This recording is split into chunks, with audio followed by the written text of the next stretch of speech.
Good afternoon and welcome to the Midday News. I'm Shamela Pula and here's what we have in the bulletin. Jamaica College investigates viral assault video. Taxi operators in Westmoreland protest poor road conditions. And later in sports, Chris Gale becomes Glasgow T20 co-owner. We begin with news this afternoon that operations at the Westmoreland Parish Court Administration Office have come to a halt. TVJ News understands that the staff are restive due to poor working conditions. We spoke with attorney at law Lambert Johnson, who is also the former president of the Cornwall Bar Association, about the impact.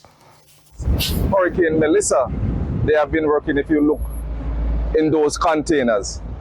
The containers are designed to hold about 8 members of staff, but they have approximately 32 members of staff. The heat, I am told, is unbearable.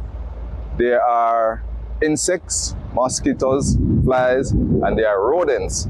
And so they are quite concerned about their well-being, their health, and their welfare. Additionally, it has come to my attention that there is mold in the building because even since the hurricane, even though they have put tarpaulin on top of the buildings, you can see that the tarpaulins are now disintegrating. Jamaica College says it is investigating the circumstances surrounding a viral social media video showing a group of students physically assaulting another student. The matter is also being investigated by the Matilda's Corner Police and the Ministry of Education. The disturbing video shows a student restraining another while repeatedly hitting him.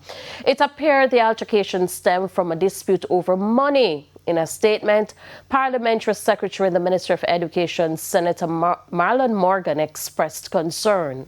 Right-thinking Jamaicans, I am extremely disturbed, particularly in my capacity as Parliamentary Secretary in the Ministry of Education, Skills, Youth and Information, at the savagery evident in that now viral video depicting students at one of our prominent high schools inflicting violent blows on one of their peers. I can confirm that while the ministry is embarked on its own investigations to establish further and better particulars surrounding the incident, I will be joined by senior officers of the ministry later this morning to include school safety and security personnel, as well as guidance and counseling support. He says this type of behavior will not be tolerated.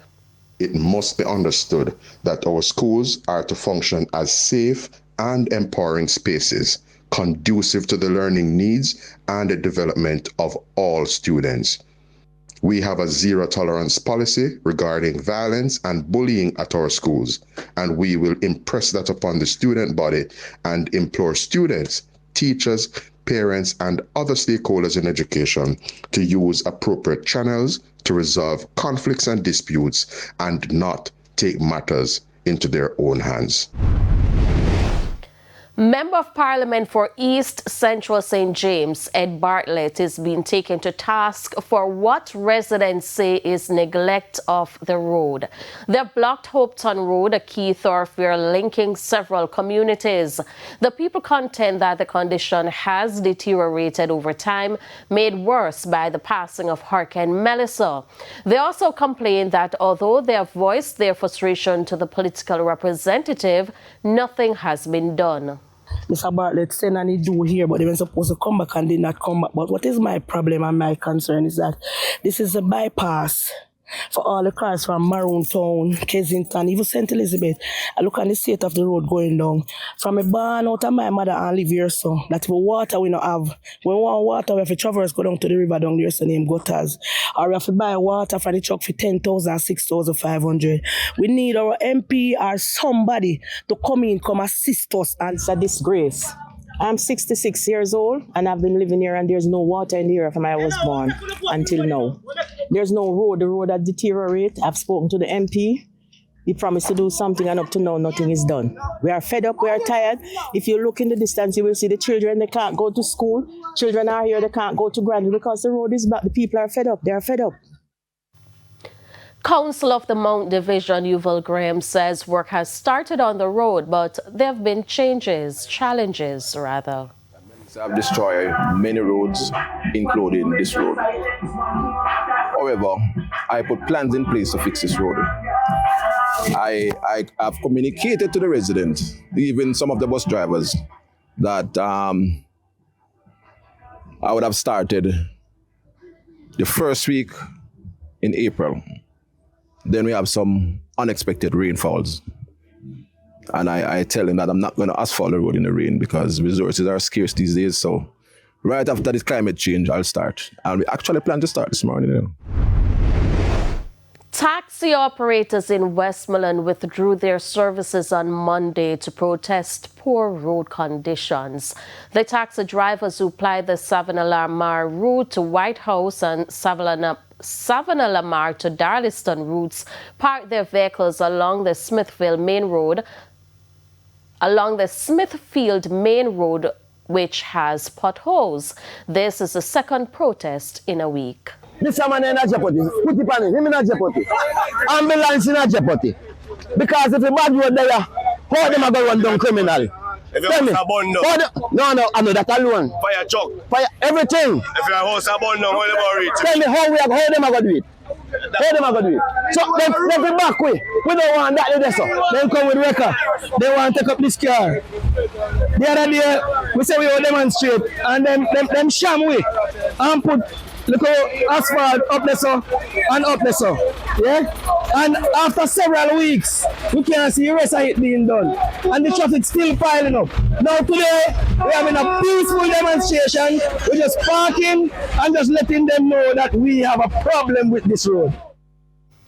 A number of persons were left stranded in the process. Me have to walk this morning, me go work, me have to walk from we are Smithfield, but we are in Sav. That's not right. And a long time the road stay, so they come. We didn't have one problem with half a road, so they come and then fix this and then leave it at a part. Now we in a problem. Mash up bad. What time were you supposed to get to work this morning? We supposed to reach our work 8 o'clock. 2 men are dead following a confrontation with the police in an early morning operation. They have been identified as Ramon Henry, otherwise called Horseman, and the other only as Dada. According to police reports, a team acting on information conducted an operation at Mr. Henry's home. The police say upon entering the premises, the 2 men armed with guns fired at them, resulting in a shootout. TVJ News understands that while the lawmen attempted to put the men in the service vehicle to seek medical attention, angry residents blocked the roadway. The suspects were eventually rushed to hospital where they were pronounced dead. A shotgun bearing no serial number and 1 pistol were seized, as well as after the shooting subsided. 3 live rounds were cleared from both weapons.